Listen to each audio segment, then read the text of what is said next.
Ini ternyata kantornya. Dan pemirsa, terima kasih masih bersama kami. Saya masih bersama Pak Marwan Jafar, Menteri Desa Pembangunan Daerah Tertinggal dan juga Transmigrasi. Pak, judulnya aja desa tertinggal.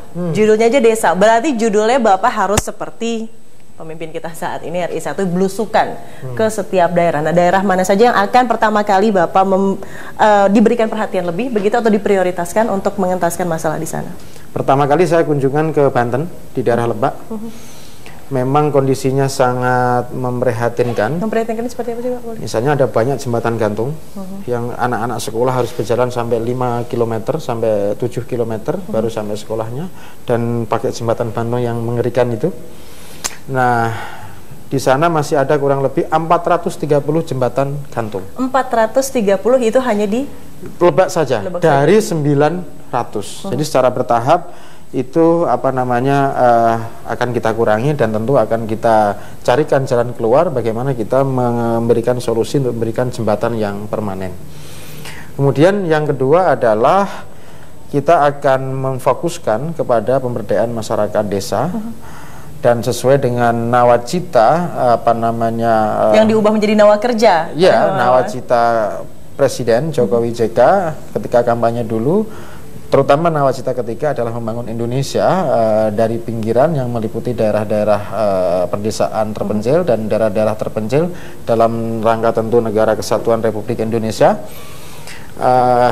Itu sudah saya breakdown menjadi nawakerja itu. Nah, kita harus membuat semacam gerakan desa mandiri di 3.500 desa di tahun 2015 yang akan datang nanti. Nah, berarti salah satu yang saya ingat dari nawacita itu adalah memberikan budget 1,4 miliar per desa. Begitu dengan jumlah desa yang tadi disebutkan begitu banyak di Indonesia. Is it possible atau memungkinkan lah memberikan 1,4 miliar rupiah per desa, Pak Marwan? Jadi itu adalah memang harus kita berikan. Jumlahnya kurang lebih 1,4 kurang lebih. Kurang lebih, bisa ya, kurang bukan, bisa lebih. Ini bukan 10% dari APBN secara keseluruhan. Kalau dari APBN secara keseluruhan kan kurang lebih 2.000 triliun. Kita ini diambilkan dari 10% dana transfer daerah. Kalau misalnya dana transfer daerahnya taruhlah misalnya 700 triliun, dana yang mengucur ke desa nanti kurang lebih ya 70 triliun, kurang lebih itu. Hitungannya seperti itu. Jadi kalau memang idealnya adalah 10% dari APBN secara keseluruhan. Itu idealnya. Nah, tapi bahwa ini ada dana kurang lebih 1,4 secara bertahap. Oke, 1,4 ini ternyata secara bertahap. Bukan langsung kita kasihkan keseluruhan. Nah, regulasi bertahap ini seperti apa nih, Pak? Ya, misalnya untuk tahun anggaran 2015 ini kita diberikan kurang lebih 9,2 triliun. Itu akan kita bagi seluruh desa yang ada. Kita bagi rata.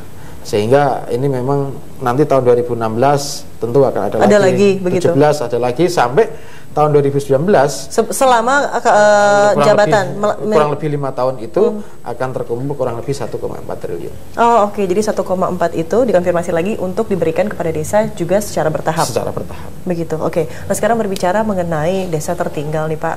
Banyak sekali desa-desa tertinggal, apalagi kita berbicara mengenai perbatasan. Perbatasan yang katakanlah ada sebuah anggapan bahwa kok ditaruhnya di belakang sih daerah perbatasan, bukannya disimpan sebagai beranda Indonesia, begitu?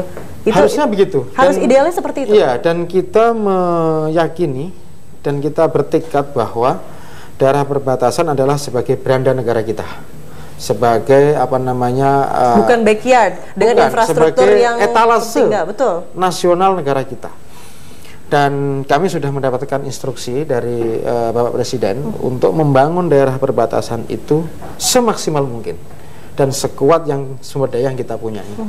Misalnya dari sisi pembangunan sumber daya manusia harus kita siapkan dan kita perkuat. Dari sisi infrastruktur harus kita perkuat lebih lagi karena dari sisi itu kita yang lemah. Kemudian yang ketiga adalah dari akses telekomunikasi juga harus kita buat sedemikian rupa, termasuk juga akses untuk daerah-daerah terpencil supaya ada telekomunikasi. Kita ambil contoh terdekat, Pak, sebuah kawasan di Nunukan di Kalimantan yang akhirnya katanya diklaim oleh Malaysia ada 3 daerah. Ini informasi yang kami dapatkan adalah mereka mengeluh mengenai infrastruktur dan juga sulitnya dan mahalnya harga sembako. Kalau misalnya di sini murah, ya sudah kami akhirnya ikut saja.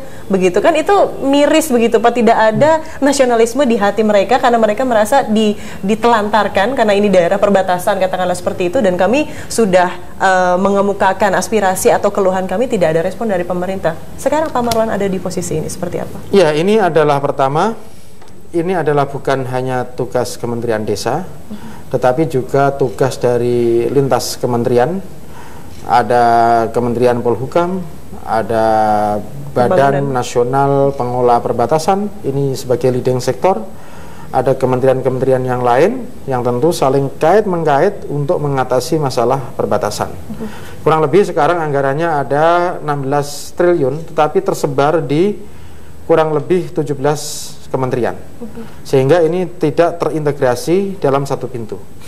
Kemudian memang betul bahwa di sana tidak ada pembangunan infrastruktur yang memadai, harus kita akui. Tidak ada penyediaan bahan pokok yang memadai, juga harus kita ketahui. Tetapi bahwa kita yakin dan sudah terbukti nasionalisme warga kita di perbatasan sangat luar biasa dan patut kita apresiasi, meskipun dalam keadaan seperti itu masih dalam kerangka negara kesatuan Republik Indonesia dan hatinya masih merah putih.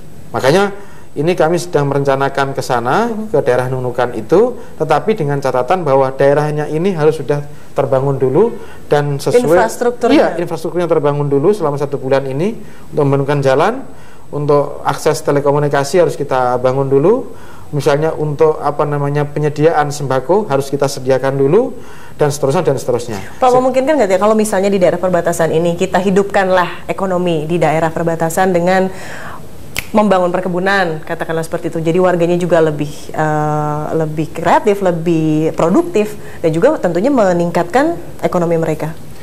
Dan ada kurang lebih 34% itu daerah perbatasan adalah hutan. Dan bisa jadi itu kita berdayakan menjadi daerah perkebunan. Tetapi memang ini tidak mudah seperti itu. Tetapi kita harus yakin secara maksimal bahwa daerah perbatasan itu nanti akan kita jadikan yang punya potensi sentra-sentra produksi baru, termasuk juga membuat kota-kota baru yang memungkinkan untuk kita lakukan. Dan sangat mungkin itu kita lakukan sebetulnya kalau kita mau serius dan mewujudkan program-program konkret yang terimplementasikan dalam sebuah kerja yang nyata.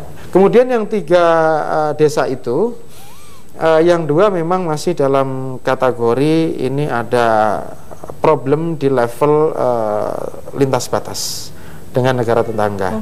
Memang ini masalah lama yang belum selesai. Itu berarti dari rezim lama juga sudah ada masalah ini itu? Sudah masa lalu, belum selesai sampai hari ini karena ini menyangkut mengenai negosiasi, mengenai diplomasi antar negara yang tentu kita harus hati-hati di sini, jangan sampai kasus-kasus si Padan dan Ligitan itu akan terulang kembali. Betul. Dan saya ingin tahu, juga ingin mengajak pemirsa semua, apa inovasi-inovasi atau terobosan-terobosan yang akan dilakukan oleh seorang Marwan Jafar. Tapi selepas jeda pariwara berikut ini, tetaplah bersama kami di Metro TV.